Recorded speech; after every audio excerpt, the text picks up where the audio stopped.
Gotta go. Girl talk.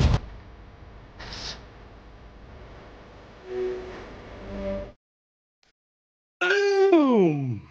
Harden. All right, let's see if my internet will work today. Dude, Frozen in. frozen in. Froze in? Oh. Would very that good. work? We'll allow it. Hey everyone, welcome to part of our hot DC summer of Gotham tonight. Wednesday it is is kind of hot. it is a little warm. Well, it's warm if you're in Paris, apparently. Holy moly.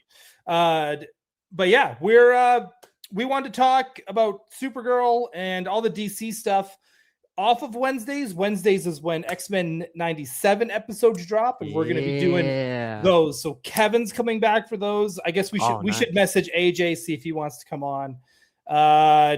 Maybe I should have brought her. You know what? Maybe we'll try to see if we can get some other people on as well. I'll double check to see if Alice is okay to come in on the holiday Wednesday this week in Canada. She's a popular girl. She might have to do it's Canada Day. Happy early Canada Day. Right? Oh, well, thank you. And I'll see you on the day. So I'll tell you that. Me on the day. We could do some pickups that day too, because Figure 4, my favorite toy store in Saskatoon, is having an anniversary sale. Oh, I might have to get that Bionic 6 Quip figure. You gotta. I mean, those Bionic 6 figures with the die-cast metal parts, they're so good. I want them complete, though. I think Andrew of Andrew's Gady's Toys, I think he has them complete. I need them complete. You gotta start somewhere, though.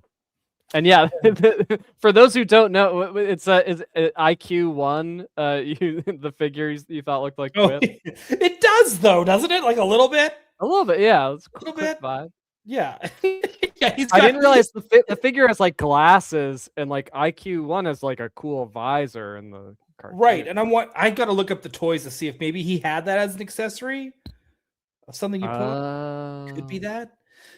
Should we say a quick howdy to the chat? Yeah, let's do it. Let's do it. We got Dorlaxian. I don't know if he's talking about Supergirl or the stream. I have a feeling I know what one he's talking about. And he also let us know it's not Wednesday, which lets me know he didn't watch the video I dropped explaining how the summer's going to go. Well, maybe he means it's not Jenna Ortega who plays Wednesday. On the show Wednesday. You know what? I'll just slip into her DMs and see if she replies. Maybe we can get her on an episode. She's too busy playing like robots now, all of a sudden. Oh, dude, I saw the trailer for that and the trailer for Not Jurassic Park with Ewan Oh, McGregor. yeah. Which I still want to see because it's dinosaur. It's probably better than the last 3 Jurassic Park movies. Anyways, I digest.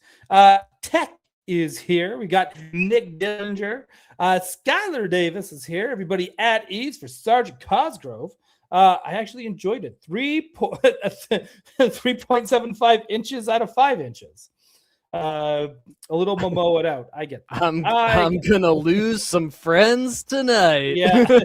Johnny Cock is here. Tony Johnson is here. We got Mr. Matt Bush, my benefactor. Love that, man. Thank you for being here. Jack Knight 73, Shelf Presence, VPG, Video Power Gaming. This tonight, yes, that is that. And that's everybody. It's yes. Jenna Ortega should come on the stream, and he did watch the video. Okay, he did. All right. Okay. But yeah, that's. Thank you, everyone. I know it's a Monday night, so we're not expecting the usual crowd. We didn't really announce it. We kind of just dropped it, which is why it's important to set your notification bell. Yeah, we're testing it. Yeah, we're This was a test of the notification bell system. That's right. And if we called out your name, you passed. So thank you. Dude, lots happened in the last little bit. So we'll talk about Supergirl first. Then we're going to get into these 3 new animated series were also announced, which is insane. Even more. Like there's a fire hose of new animated series from DC. Yeah, and I'm all for it. And then we got to talk about this Tamashii Nations Gamerverse Psylocke. Yeah, just breaking news just dropped. Just dropped, so I didn't even get to put it on the thumbnail. Maybe I'll change the thumbnail to just I haven't even that. looked at it that well. Yeah, yeah. We talk Supergirl. It's just Psylocke. Psylocke on there, because people will click for Psylocke. You know they will, right? I know that's a little bit of a little thirst thumbnail trap with, bad intentions, but whatever. Not bad intentions, misleading intentions, I guess. Psylocke sells. Cell lock. Oh. Oh man, I'm full of them today. Must be Monday. Yeah. Punning it up. Yeah, pun day. Pun day Monday. Oh, he's still going. Oh, I can't stop. I'm in trouble. Somebody help. Yeah. All right. Let me see if I can find some. What did I do here? What am I doing with myself here, Alex? What's today's date? What's today's 29th? All right. I just want to get some pictures up just so that we can have a picture to look at while we talk about what we are talking about. But yeah, let's get into it. Talking about Supergirl. It got some really unfair discourse before the movie even dropped. Which happens. And then what's worse is that when the movie's By the way, this is the image you found for it? This is the image I decided to use. Because I think it's cute. Whatever, shut up. Whatever, man. It's cute. And it's just one of those things. Hang on, then we'll switch it if you don't like it. No, it's fine. I'm digging it now. All right. Okay. This is the one. Definitely not that. Yeah, that's good. Yeah. Okay. And I don't know. I think, because of the discourse that happened all before the movie came out, and all the incels are just like, like girls are gross, no. And it was just like, it turns into that thing of like, okay, well now if you actually want to have constructive criticism about it, you get lumped in with these people. Yeah, it's like the Captain Marvel thing, like or Ghostbusters Answer the Call, right? Or like anything, right? Like it's just like, because I will honestly say I liked the movie. I did not love the movie. I felt like it did some world building that I think is important for the DC universe as a whole. But I definitely have some nitpicks. Alex, how are you feeling about it? Yeah, I feel like the movie I didn't care for it, but like I felt like the movie did a disservice to Supergirl, to Millie Alcock, to like all the actors involved really, and also kind of a disservice to a lot of the world building that you describe. I do like my favorite part of the movie, I'll just say up front, is her backstory, like the origin. I thought was done really well. That was great. That was like more of the movie I wanted. I realized when I saw that, and but I feel like it did a disservice to cosmic DC. Like if this was setting up like the sort of like cosmic adventures that like a Lobo movie would bring you, I feel like they like stumbled out of the gate with this one. Or like a big budget, like not a TV series, like a big budget Green Lantern, for sure. Yeah, right? Like anything like that, or even what's the cab driver one, or it's like a cosmic cab. It's like I keep wanting to say Space Taxi, but I don't think Space Taxi, right? It is okay, or Space Cab, something like Space that. Cab? I think that, yeah, it's ruined that. I still think you can save stuff here, and I think it was actually really to me. I kind of like that it wasn't her going out saving the galaxy, saving the Earth. It was just saving her dog and having to just go through space.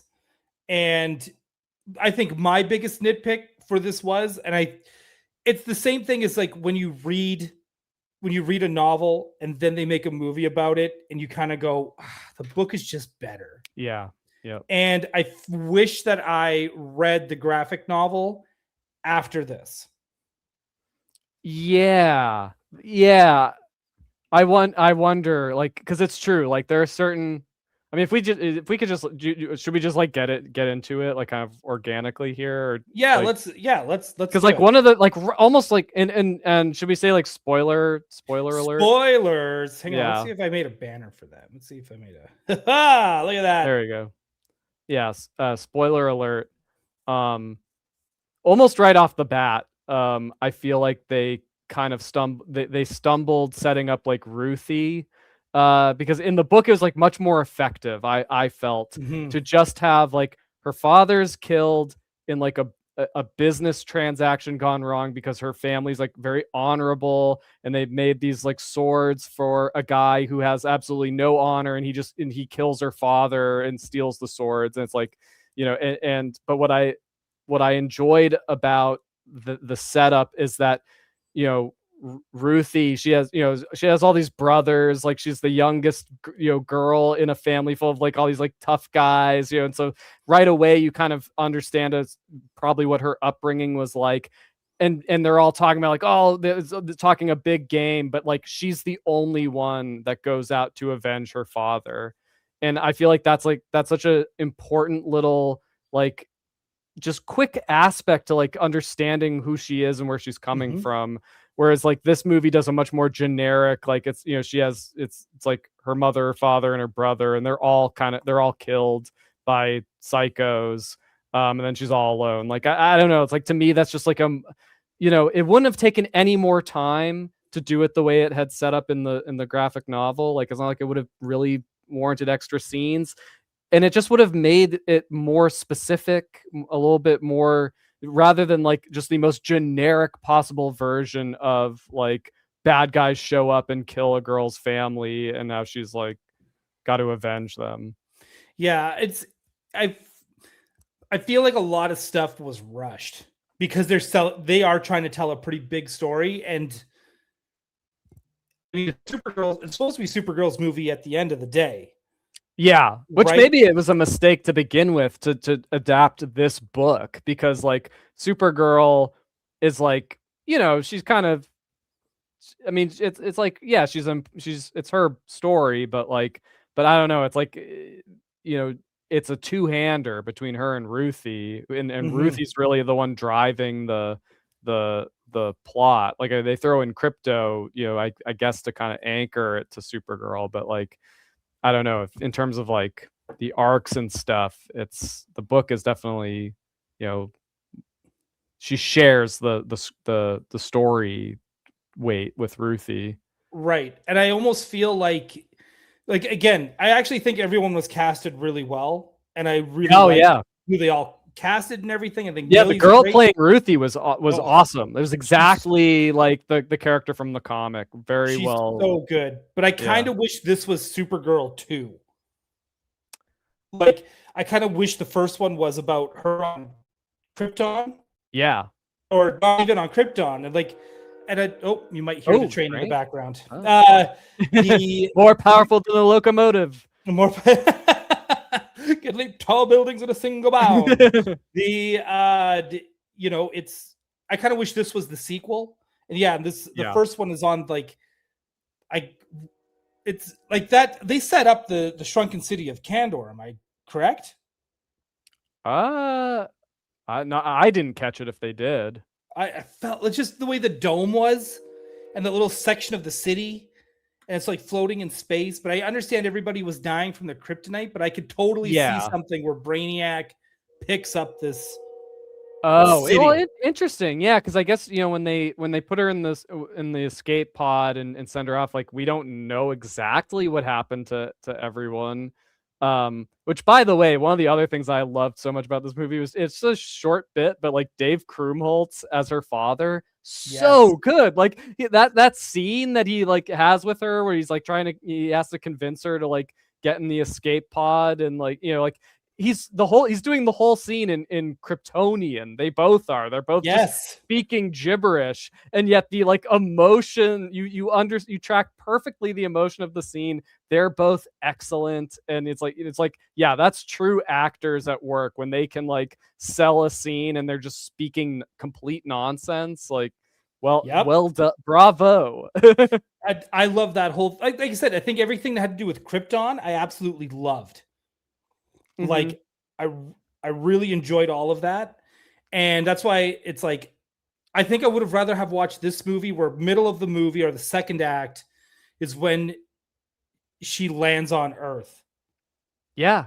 And then you have her like, you know, you see the stuff with Clark teaching her and all that kind of stuff, and like her big fight should actually be against Superman.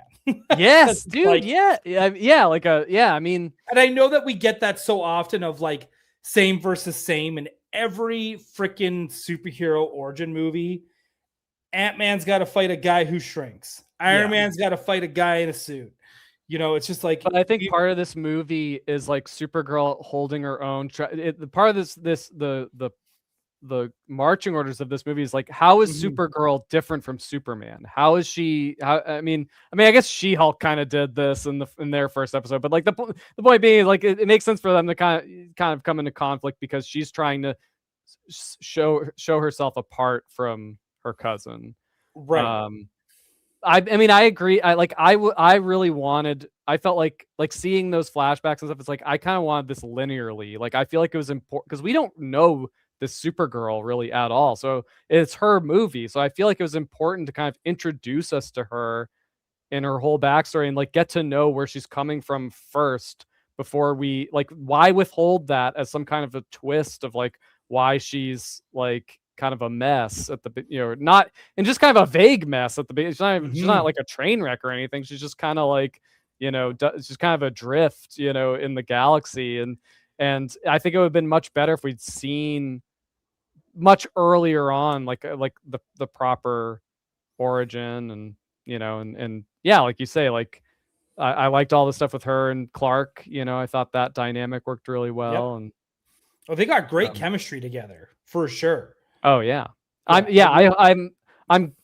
glad to hear that. Like I think that like she should be in the other movies going forward. Like it's not the character's fault, it's not the actress's fault. I think shouldn't be penalized because this movie clearly had a lot of issues. Right. No, I totally agree, which is why I still like there's a lot here that I really like.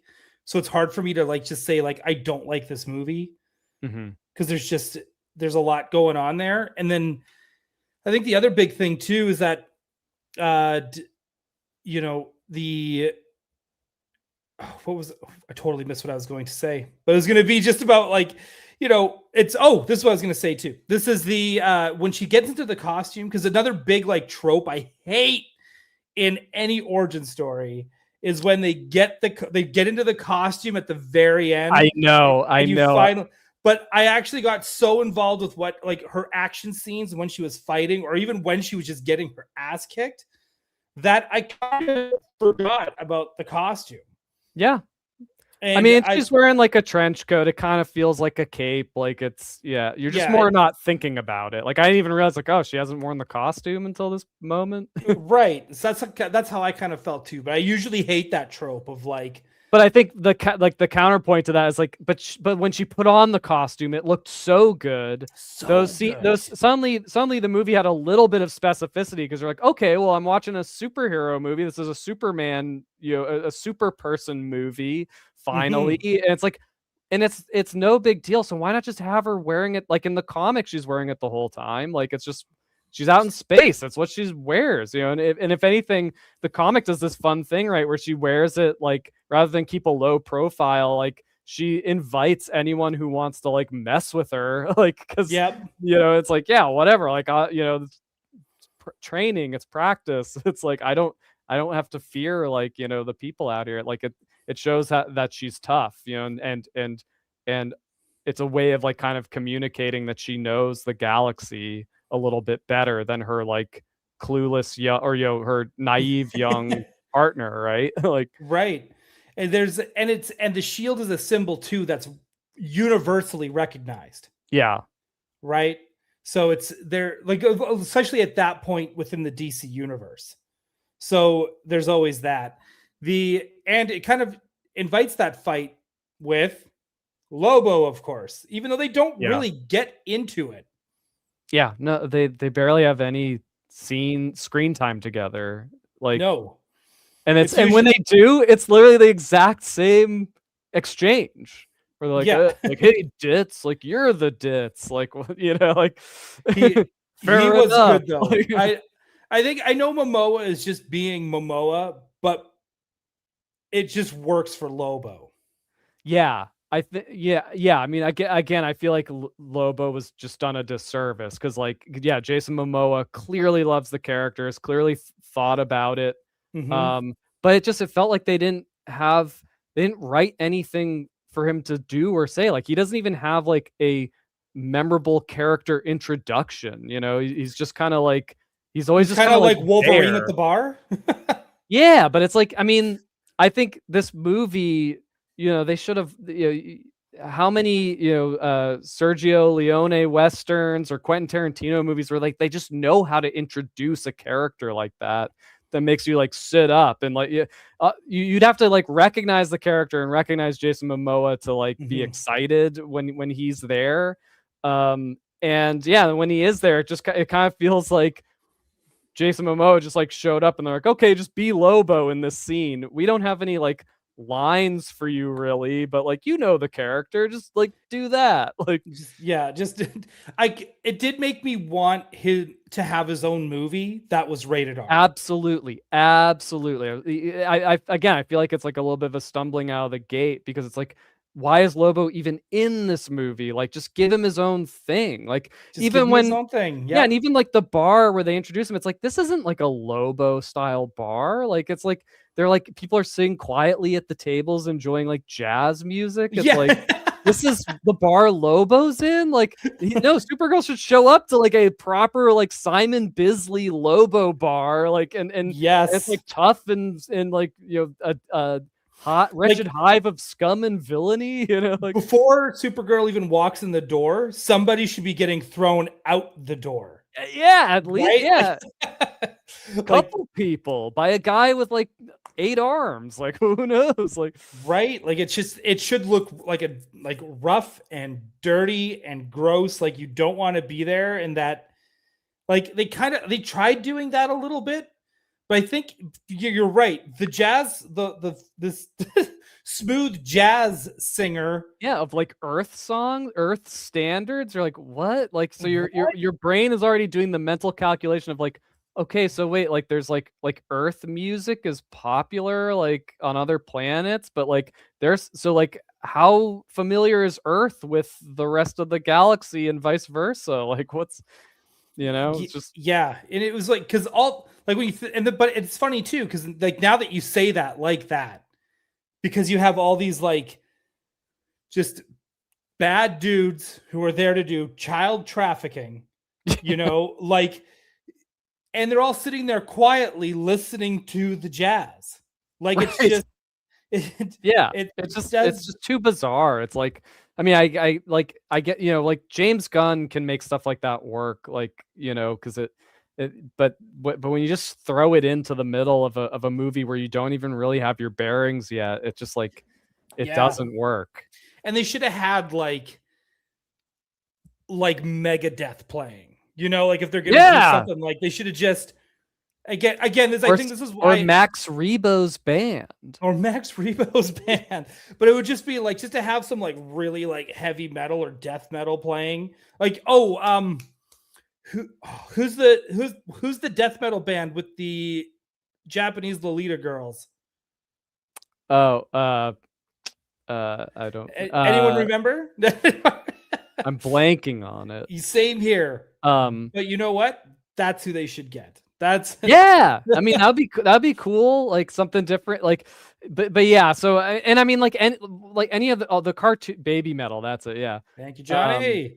The I feel like when the cartoons, when like Superman the animated series or Justice League Unlimited, when they show like a Lobo style bar, like they get it right. Like it's Yeah. Well, even Superman, like the main man, part 1, and he's yeah. picking up Squeak.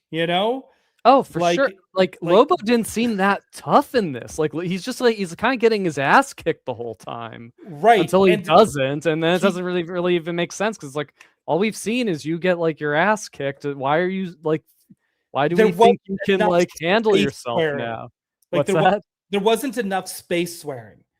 So Oh, like for sure. every time he got like punched and knocked down, he should have been like, "Oh, you bastard son of a bitch!" Right? Yeah, he says like bastard once. Yeah, it was. And you know that like that Jason Momoa just said that, and they were like, you know, like he had to think of it. It felt like an improvised bastich. Like, Yep. The only other I mean, it's funny. Like one of the things I kind of felt from Momoa's Lobo, which is like actually I think pretty good, appropriate, is a little bit of like a Michael Keaton Beetlejuice vibe. Which I was like, Ooh. yeah, like that is a good, like at least in the voice, like it's like, yeah, that's a good Lobo, corollary. And again, it's because to me he still sounded pretty close to animated series Superman. Yeah, Because like, but to me that's just the voice I hear because Andrea yeah, Romano can Brad Garrett, do no perfect wrong. Lobo. It's one thing that really one thing that did for some reason really bother me with Lobo was the duster, the long duster that it was like, I don't know, there's something about her. It's like, man, that doesn't feel like Lobo. It's just like it's like it like it's too restrictive. Like Lobo's gotta be like a vest, that's a too leather small. vest. Too small, right? Like Yeah, it was just like there, and I feel like abs. I feel like when you see him again, in the prison cell, he's wearing just like a proper like comic book style leather vest.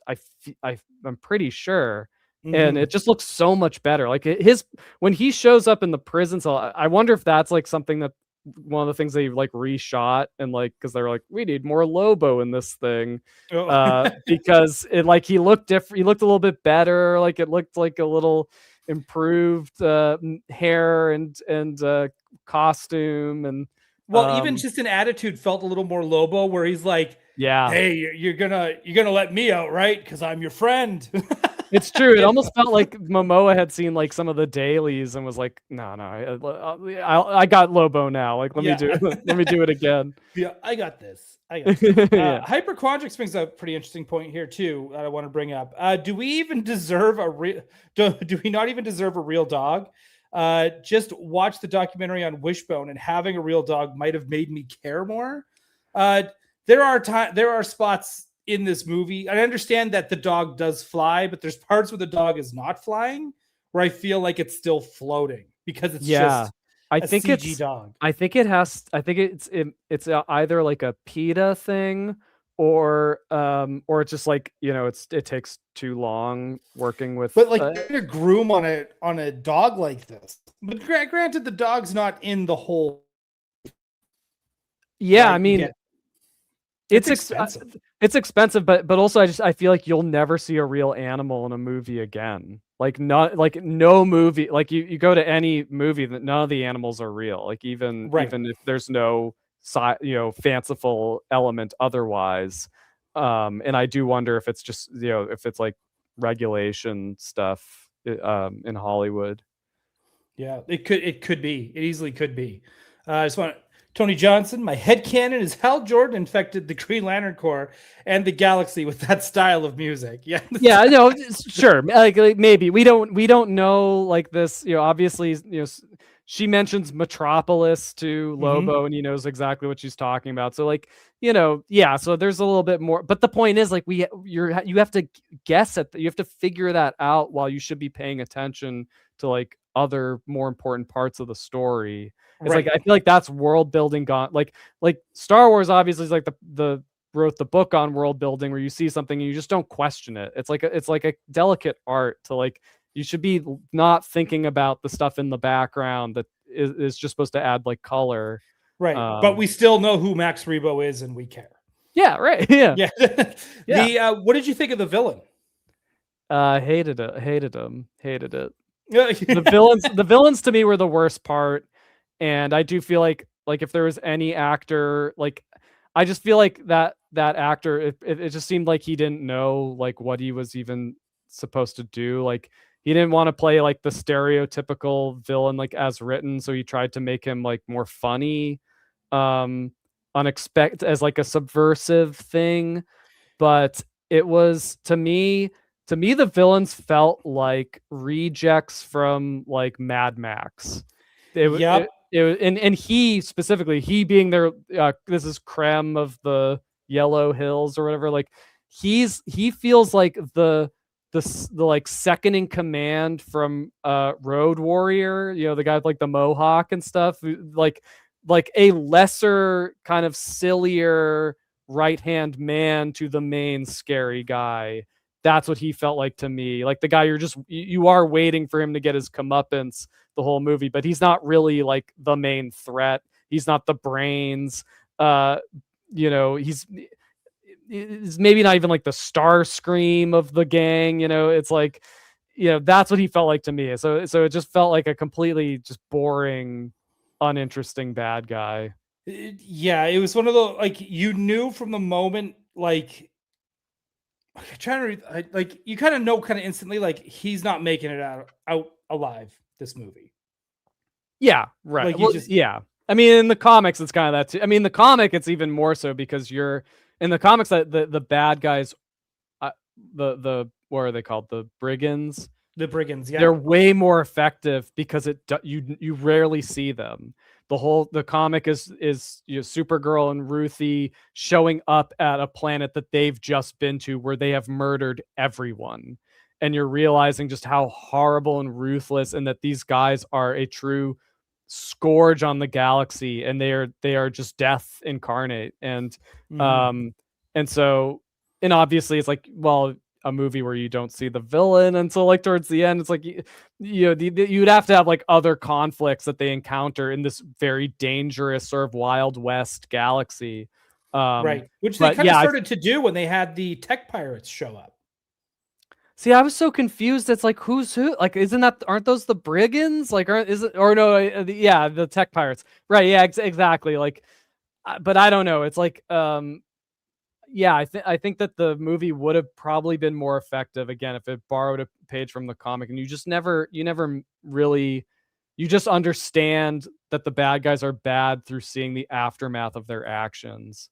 Yeah. And you just know that, yeah, this is like, I think the movie is dealing with like the gray area of morality, because it's a vengeance tale.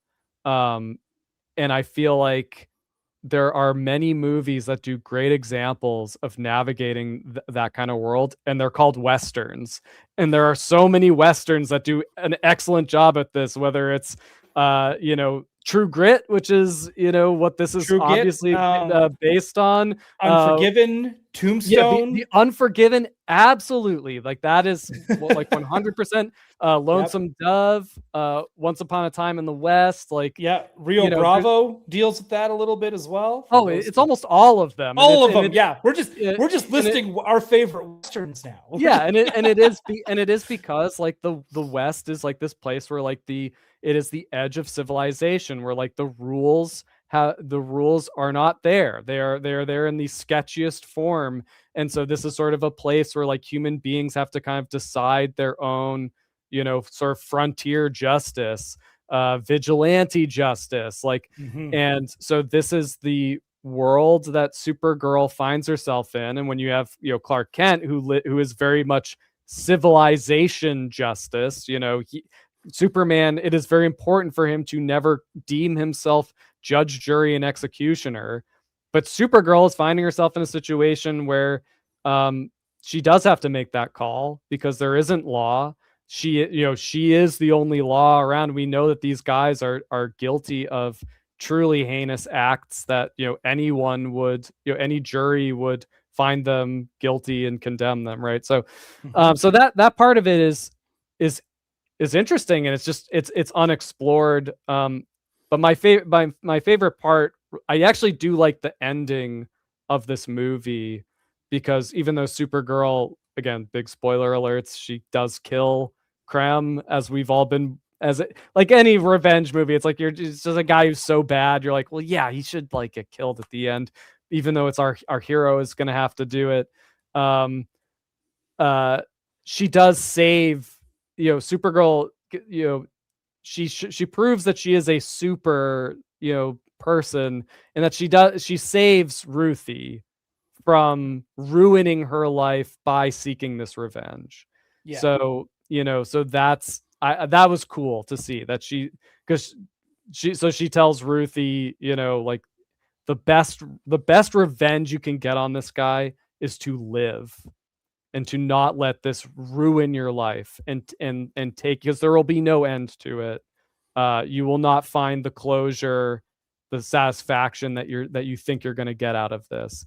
And Ruthie hears her and she leaves, and she doesn't know that Supergirl then does kill the guy, because it's like, well, yeah, Right. we can't let you roam free in these parts. There's no actual law out here, it seems, so I've got to do what needs to be done. But she is spared the innocent, the burden of having to do that. Yeah, I agree. I don't have too much to even add to that, because I feel like you nailed it. Because I kind of felt the same way about all the villains in this movie. I just felt like, again, I just felt like this would make such a better sequel, because you don't have to, you can just add on to what we've already had without any trying to like get to know anybody. Yeah. And I don't know if you felt this way, Ryan, because like the scene where she's like in Metropolis, she's landed on Earth. She's a total fish out of water. Like she speaks Kryptonian still. Like because she lands by the Fortress of Solitude. Right? The Fortress of Solitude. She meets Superman, and then it cuts to a scene of her in Metropolis looking out her window, and she's and Crypto's there with her, and she just puts her headphones on. She's living like Peter Parker. Yeah, she's got like the ponytail, and you're just like, well, that's like the movie I kind of want. Like, I want to see this, like, this like fish out of water aspect to her is interesting, and it's what makes her different from Superman, is that she remembers life on Krypton, or life on her, whatever the city was called. She remembers a completely different world. She really feels like an alien in a way that Clark Kent never had to deal with. Yes, and her dad brings up the whole thing too of, there goes Kal-El, there goes Jor-El's son, who's going to conquer Earth, right? They kind of drive in that. Well, he's like Jor-El has some crazy idea that his son's like gonna be like, he kind of says it in like like my crazy brother, and his psychotic, like, my MAGA brother. Yeah, exactly. This, right? That's the vibe. Yeah, that's totally I love the vibe. that.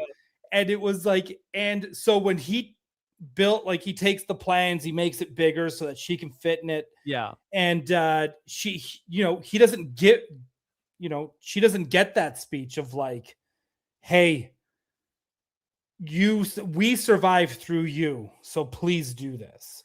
Well, she does a little bit, because he says, I see your mother in you, like, you like we're all gonna die no matter what, but if you go on and live, like, it's like we're living on through you, right? Like, right. So you better have sex with Jimmy Olsen. In that scene where she's in the pod and she's looking at him through the glass and it's moving, like, heartbreaking, beautiful, like, amazing. That was the movie that I wanted. Same here. And I think she deserved more. The character deserved more. And I think that a fish out of water story, really feeling alone and isolated. And I know that the purpose of that was to kind of reaffirm, because we haven't really talked about the Crypto part of this. So we're, she's trying to save Crypto because he's been poisoned. And it's a little John Wick, but the dog may live. So, but the point is, like, the flashback is also establishing that, like, she had nothing from her home world except Crypto. Like, Crypto is like the only other thing that understands her and what she's going through. Right. And again, like, when you were talking about like the whole fish out of water thing, just even Clark trying to, bring her in and her kind of being dismissive, is it like a whole like part of that origin story that we just didn't get enough of just Clark just trying to be nice, and he's just hopeful. He's got family here now. He's not alone, but she still feels alone and pushes away. Like, it's just, and he's like everyone's hero, and so like she's like in his shadow, gonna be in his shadow, right? So like that's a very, there's a lot to be done with Supergirl, and like Yep. this like kind of made some very like weak attempts at touching on those things. Yeah. That's And I don't I'm know if with it you. was like, I don't know if it was like studio meta. Like the main thing that I felt with this movie was just that it was so repetitive. It was just like it didn't really have a lot of new ideas to offer, and it was just sort of the same idea over and over again, which was Supergirl is incapacitated or in a weakened state in some way and has to fight Yep. like a bunch of people in a crowded and sometimes not crowded space. And the Right. movie is just that all the way through. Like again, Yep. in the comic, when the bus runs into trouble, it's like a giant space dragon. It's a giant cosmic, and she's going through everyone on the bus. She's like, all right, does anyone have any like red K, like any red kryptonite? And that's like kind of fun because it's like red kryptonite is like a drug in the cosmos. It's like, yeah, Yep. it's like when I take this shit, like my powers go totally haywire. I don't know what it's gonna do to me, but like anything's better than getting killed by a cosmic dragon right now.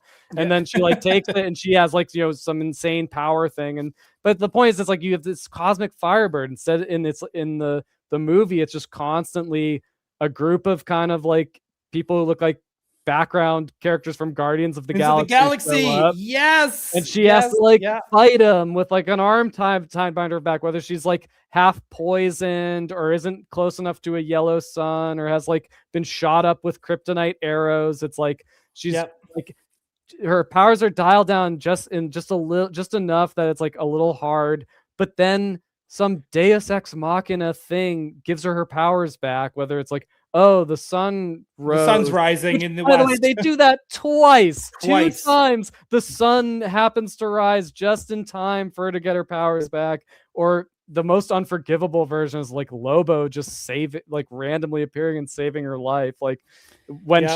she's at her most dire, and so it's just like, and then she beats up everybody, and it's like, it's just like, and the movie could get away with that like once, but like it's literally the whole movie is just that It happens three over and times. over again, at least maybe 4, 3.5. Like Well, it's on the bus, and then when they, oh no, I think you're right. Maybe it is more because it's on the ship.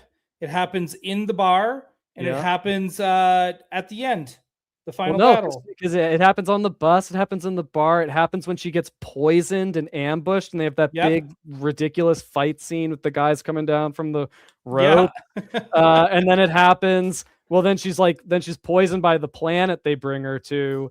Right. Which also, by the way, it's like your hero just walks blindly into every trap, like doesn't, but Not only okay, that- whatever. Like she just believes believes Yeah. people she has no business trusting, and of course they double cross her, and she has no backup plan. Like, but yeah, so that she's on the planet that's killing her, but then the sun comes up and she's okay, but then she gets shot full of kryptonite. And also, by the way, why does Krem even have kryptonite arrows? Like, how does he know who she is? When did he get them? At what?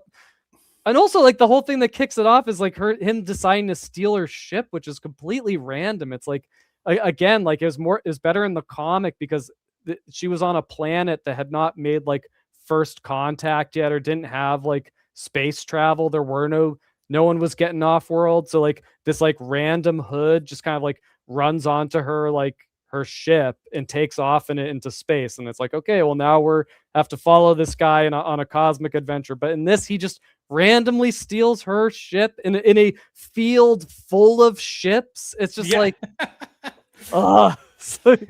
yeah, so lazy. It's there was but like I said, I didn't hate it, but I didn't love it.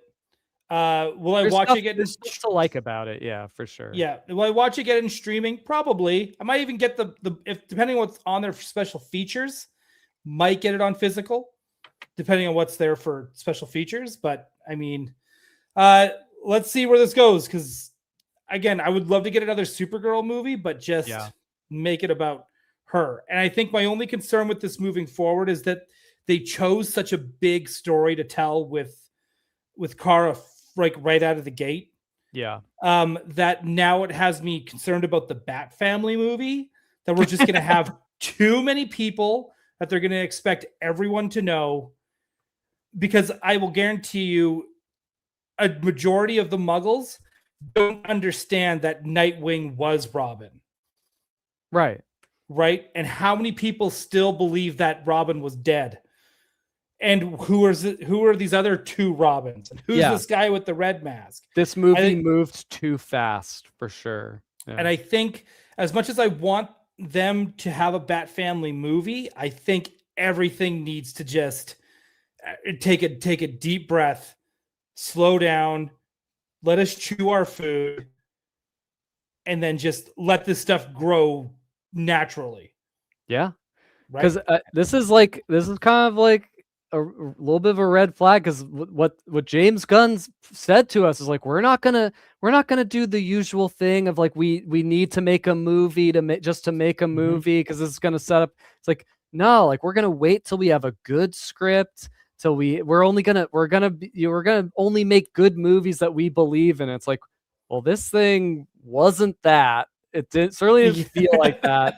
Maybe the script was good. Maybe it got like meddled. Maybe they did, but like, you know, the point is at some point people got their hands on it and were like, this thing is boring or people are confusing, and we're just gonna like fill it with a bunch of like action and be like, so it's like this is already like, this is the sophomore slump, right? We're already off to a bad start, bad second movie. You need to right the ship now. Like, yeah, you know, and it does seem like it's maybe the secret is James Gunn. Like maybe he needs to be more involved.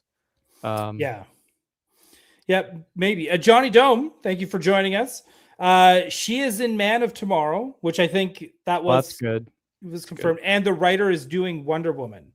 So I have, guess what? Out of all my unreasonable expectations, Wonder Woman is number one. I have such unreasonable expectations, especially after Wonder Woman 84, which was like one of the worst movies I've ever watched. Right. Like, I expect Wonder Woman to be on this pedestal of greatness. And I think I think they can achieve it, because if they bring in a little bit more of like the Greek myth and fantasy into it, I think that could be really cool. Get a little Odyssey with it.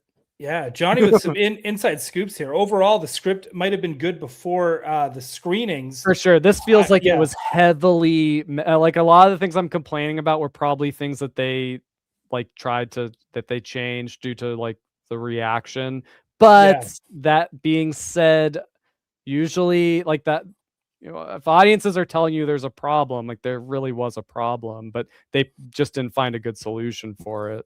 Right. And then Johnny's also saying, I hear they removed evil things Krem did. So they kind of, maybe they numbed things down. And that's why I feel like it's probably not that actor's fault, but it's like, they clearly like reined that in. But even then, I don't know if that was like the way to go. Like less is more, I think, with some of these bad guys. Well, Mark Cosplay, we are going to move on to the next thing very soon. So we're not going to do any more spoilers from here on if you want to stick around. And Nick, what am I saying this right? Nicaro 07.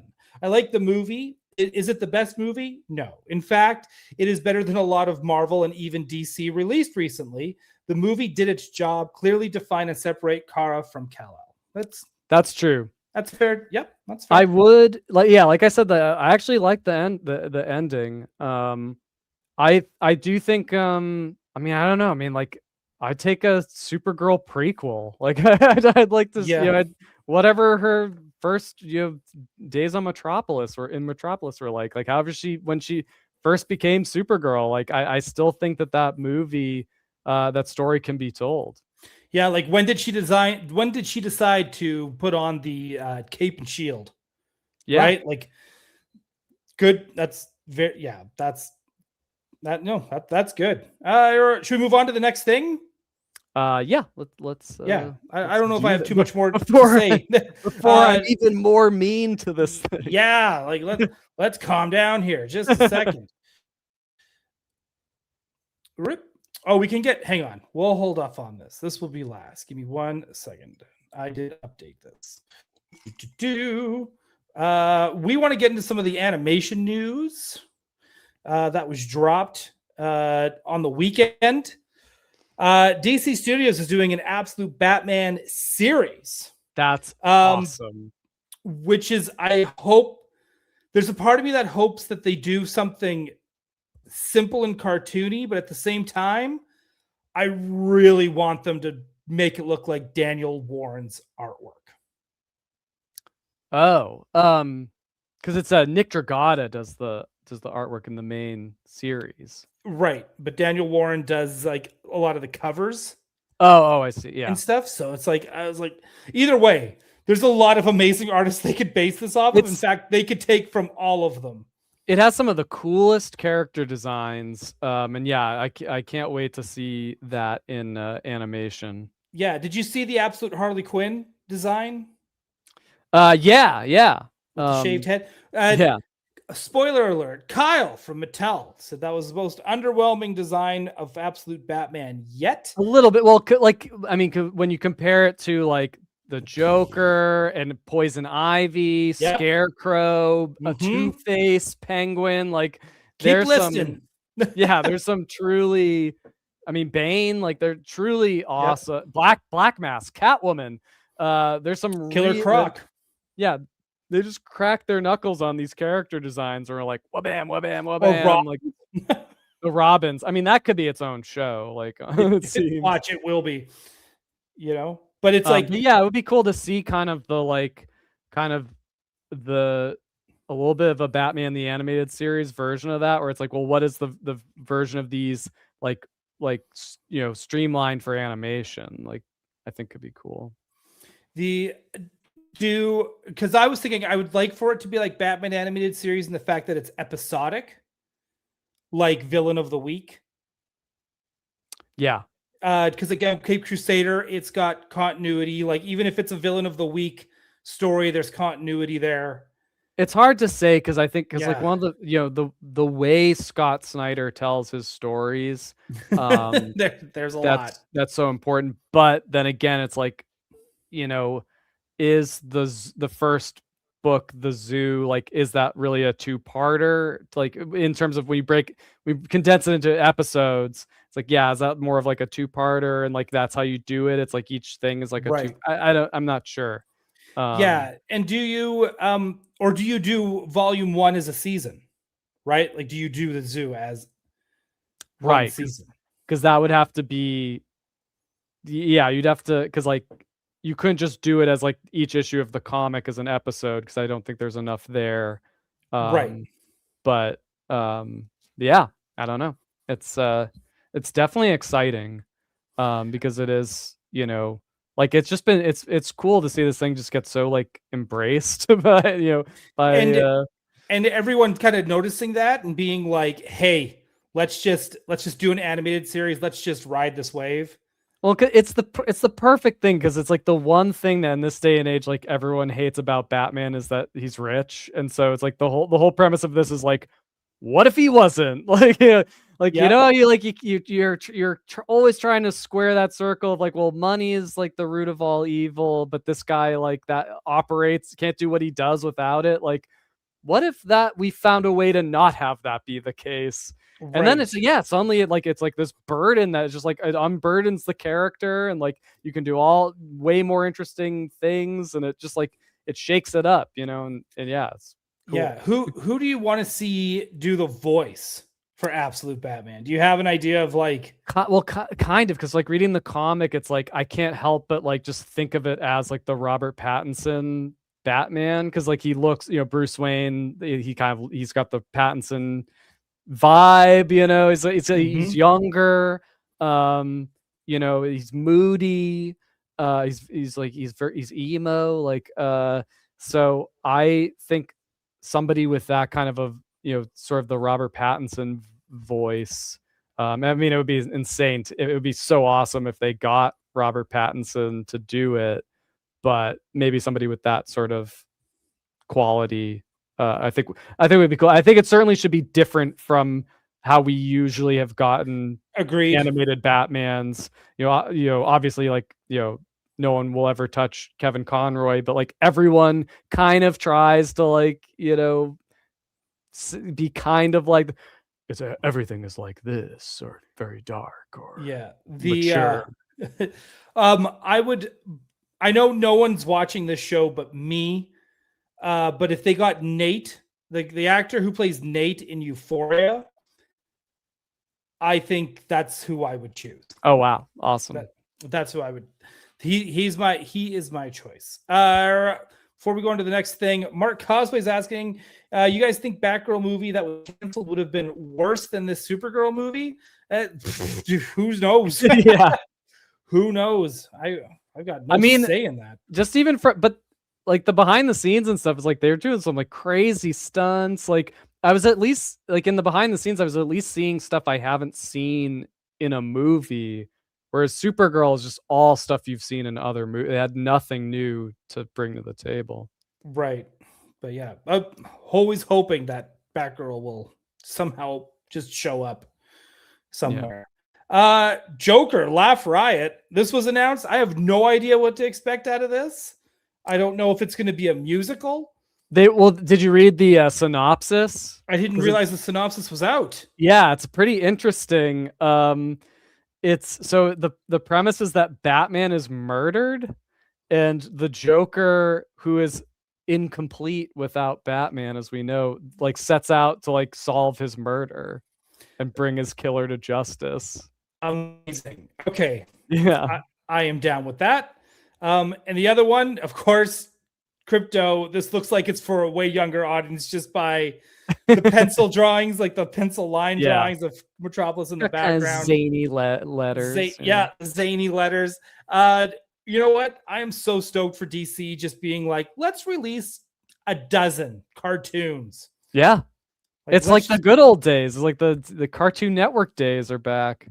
So here's my big this is where I just kind of like, back in my day, we had it like this. Because I know all these shows are all going to be like 8-episode seasons. I would love it if we went back to like 12 or 24 episodes a season, like we're, just like any kind of regular season, but that doesn't happen anymore. I think even X-Men is what?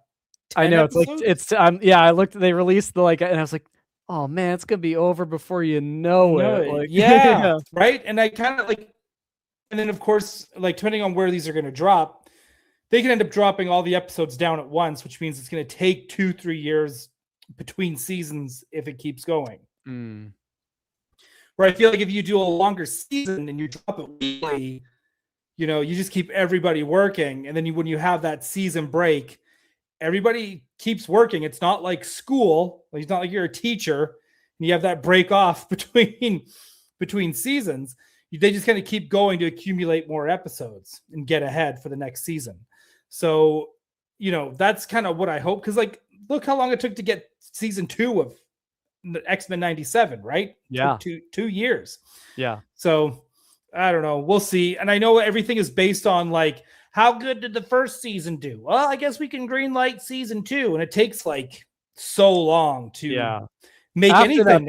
And they must get kind of they must just start working on them regularly, because I like X-Men. I think they said they've already greenlit season 3 and 4, and I think things probably get a little faster after that.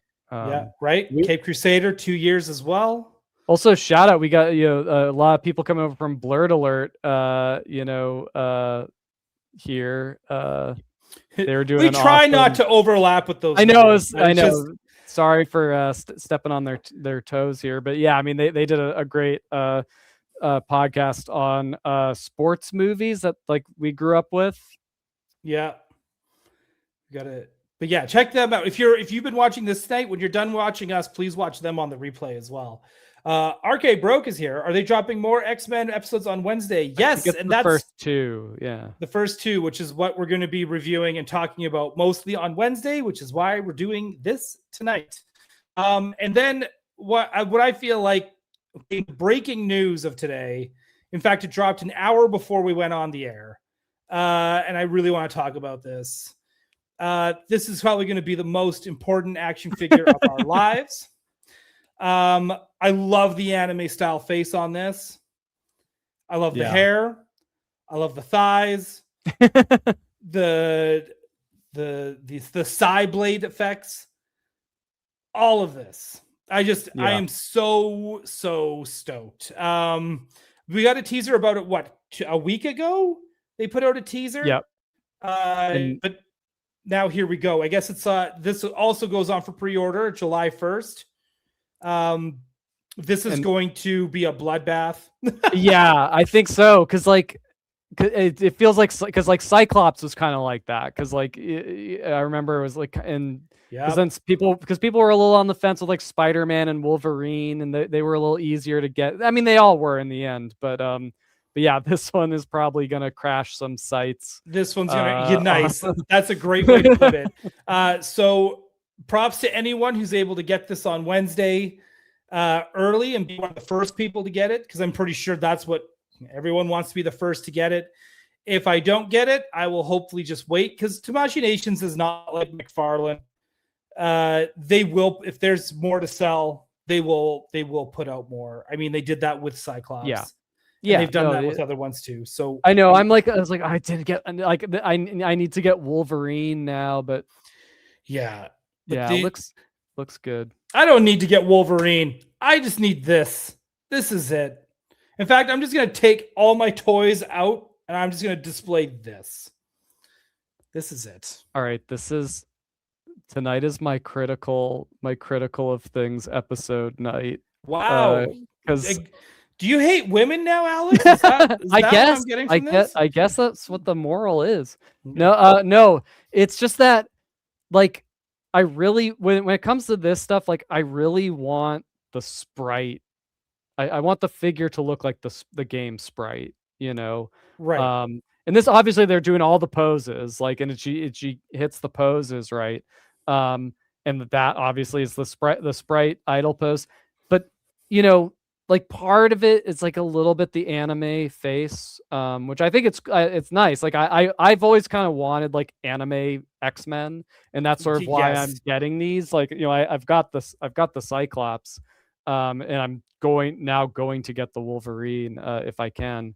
But because I just like the anime, but I also, to me, like, the Capcom sprite art is a little bit different. It's not like, it's more Capcom and not like generic anime, and this feels more like her face feels more like generic anime. But also, I feel like the colors of this are completely off.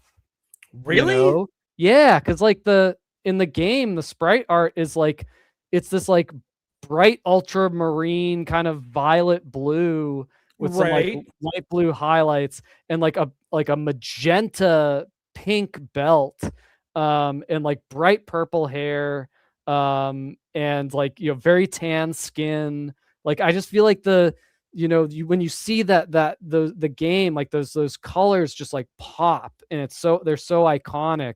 And this is just very muted. And I don't know if it's kind of because it's more based on that like Marvel versus Capcom like instruction manual art that like Bengus did. But it's just like, it's not like really, like, it's so close, but it's just not it's just like not hitting me the way I'd like hoped. Like, if they do a Psylocke 2.0, like, I'm gonna get this. Like, who am I kidding? But like, but I do kind of like, I would rather have something that looks more like the game sprite. I'm definitely gonna try and get my hands on this on Wednesday. We'll see what happens. There's a lot happening Wednesday. Wednesday's a big day. So I will try my best. I think that's like, I gotta figure out what is 4 p.m. Japan time for me. I gotta figure that out. That's when it goes on pre-order, but that might be all different for like Big Bad Toy Store, or right. Like, I never do, like, I didn't do collectibles or whoever you pre-order from. Yeah, I don't do like Ami and, you know, Hobby Link Japan. I'm just a lame-o that like pays the extra Big Bad Toy Store fee, or like Amazon. You know, it's like they're all on Amazon right now. Like, yeah, I don't know. It's gonna be a bloodbath, like you said. Yeah. It's funny. I have been doing like a personal every now and then like working on like personal Marvel or Children of the Atom like sprite Capcom Psylocke. Um, I may post that. That's not like try. I don't want to seem like I'm competing with this or trying to say something I'm not. But it's just something I've been working on. That I just happen to have been working on, and this figure drops. So I don't know. Right. Well, you know what? Like I said, I'm going to try and get this. I think this will go perfectly well with my Sailor Moon and my Hush Batman. I just think that's this will Are be you perfect. are you tempted at all to get like the Wolverine and the Cyclops because they look really good? A little bit, but I feel like I if I start that, then now I've got 3 different X-Men collections. That being Mondo, Marvel Legends, and then Figure Arts. It's like, yeah, it feels like just pick your favorites, go from there. But I always understand it's a slippery slope. Like, even when it comes to these Jim Lee style Figure Arts, like the Hush and the Man of Tomorrow figures that are coming out. Like, I want the Wonder Woman, I want that Superman, and I want the Bruce, and I want the Clark, because I've been asking for stuff like that for years. Right. But also now it's just like, before you know it, Mattel's going to be knocking on. Yeah, you gotta. Yeah, right? I'd say. Yeah, it's worth like prepare for Mattel. You gotta prepare for that Mattel onslaught of new stuff. Like, right? Like it's. Yeah, I mean, I think it has to like really be perfect. Like if it's not your ideal, like don't go for it. Like just to fill a spot on the shelf. Right. I have to say, like I often am a little like disappointed when I get these I get Mofex or SH Figuarts in hand. Right. Like the promo images always look so good, but then they show up and it's the paint is really lacking. They're small, so it's like all the details feel small and like kind of washed out, and just like, there's definitely cons to them. It's when they do arrive, in person. So yeah, there it is. This is Psylocke. We're all buying her, no matter how we feel. Dude, those thighs. Come on. It's Thylock. Thylock. I think that's not what Toysha said. I think it was, like, he's not wrong. But it's like the fact you can do this pose anyways. Yeah. I know you can with the Marvel Legends as well, which is also a great Psylocke figure in its own right. I just think we don't have Psylocke figures. I hope Mondo's able to go ahead and just like skip the line and make a Psylocke figure. Just be like, let's just do it. Like, it would be a lot of fun. Yeah, it would be sure. Right? Video Power Gaming, right? I just do Mondo and Toy Biz. Also, I have a Toy Biz collection too. Like, dude, how Lord help me. Lord help me. I love X-Men so much. Yeah. And it's gonna dial up when we start watching the new season. Like, you're just gonna be like, I want everything. Yep, it's gonna be brutal. That's why I'm worried about going to Figure 4 on Wednesday after watching 2 episodes the night before. Right? I'm gonna stay up. I'm gonna be a midnight mutant. A midnight mutant? I can on the East Coast here, man. It'd be like 3 a.m. for me. You still got to work. It's still a school night for you. But do you have the? I'll be a morning mutant. Oh, morning mutants work too. The because you have what? I assume Americans have the Friday off. As an artist, do you have a day off? Is this such thing? No, I think we get Friday off. Right. Awesome. Okay. We're going to end it here. We're just at a little over an hour. I wanted to keep it tight because I just want to go hang out with my folks and read some X-Men. Yeah. Yeah, I'm going to read some Wizards. Dude, oh, hang on. I should find out what channel this was. I'm going to give this channel some props here. I watched the dude he made a video about Wizard, and just how kind of sleazy the Sheamus brothers are. Yeah. Oh, I think I saw this. I definitely got there was a healthy dose of that from cartoonist kayfabe, but There's a and I feel like so it's that's to good me to like remind people every couple of years, I guess. But it was like, yeah, I'm with you on like, it was definitely that like where it was. Oh, Because they just and I think it's good to remember, like when you're looking at like Pokemon cards or Lego sets or comics, that like this stuff is kind of like stoked by people that don't have the best intentions, to try to manipulate the value of things that you should just enjoy for fun and not as like an investment. It's well, I mean, cartoonist kayfabe really brought to light about how they were controlling the market to benefit their own comic shop. Right. Totally. Right. And then when you hear about like what they were doing with Wizard World, right? Yeah. And that's what this guy Very gets into. sketchy. And then what they're doing now just sounds like no different. It just sounds like another hustle. Oh, I didn't even know they were still active. They're still active and still doing the hustle. Oh, fuck, I can't find it. I don't know what I'm. Oh, well. And anyway, that's it. Hope everyone watched Evo on the weekend as well. The Street Fighter tournament, the fighting game tournament. Good stuff.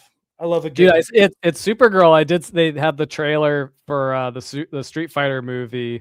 That looks like a lot of fun. It looks like wait. A good time. You cannot wait.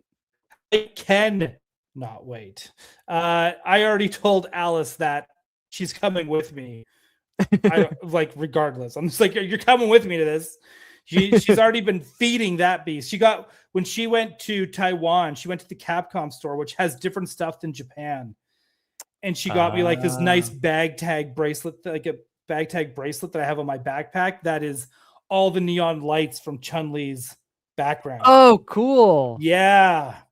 Awesome. She did good. Alice does good. I'm going to tell you that. Every time she's buying me a gift, I'm like, girl, you did good. You do good every time.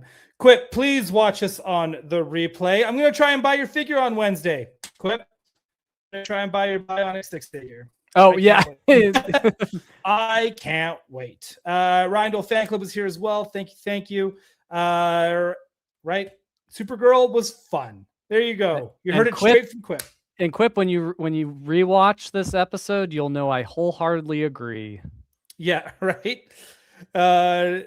Yes, he knows. I had to send him the figure to the Blurred Alert crew. It's so good. Sorry, Andrew, we're just ending, but it's actually Andrew from Gaze Toys. By the way, go check out his channel as well. Lots of great stuff. Please go check him out.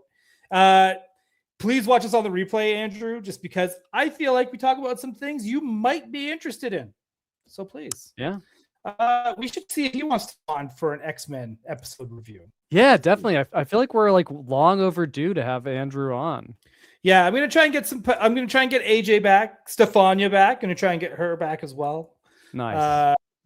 See if anyone else come out and was busy talking superpowers elsewhere. Well, hopefully it is for toy geeks. That's what I'm hoping that's what that means. Right. I don't know. I'm loving the Toy Geeks superpowers cover. If anyone watched Toy Geeks, the one that I was just on to talk about superpowers, at the end of the episode, I gave a shout out to a bunch of content creators who talk about superpowers all the time. So please watch the whole episode. Then go check out everyone that I mentioned, because it's always good to help build this community of positive toy talkers and comic talkers. And you know what, Alex, I think you did a great job of expressing your feelings without coming off like a douchebag incel. I think you did great. I guess the internet will decide. But yeah, and you too, Ryan. You did a great job. Keeping everything in perspective. Yeah, I try my best. So with that said, we'll be back. I'll be back on Toy Anxiety on tomorrow night. Whew. Then Wednesday night will be our X-Men season 2, episodes 1 and 2 review. And then Thursday and Friday, I will not be streaming. I'm just going to take, it's crazy. I want to do something for DL44, but everyone's busy. So it's kind of like, I don't know what to do. But also I'm trying to like not stream as much while I'm, on the farm. You can't be streaming all the time. Can't be streaming. But you're trying to, but you can't. Trying to. So with that said, I will see you tomorrow on Toy Anxiety. We'll see you on Wednesday to talk X-Men. Everyone have a great night. And do you have a Mondo talk happening this week? No, I don't think so. Oh, okay. Check out. Stay tuned to Mondo on all social medias. Mondo News on Instagram for information for all the stuff we've got coming up for San Diego. Yeah. Awesome. Someone get me that Skeletor as well. All right. Thank you, everyone. And we'll see you next week. All right. Bye-bye.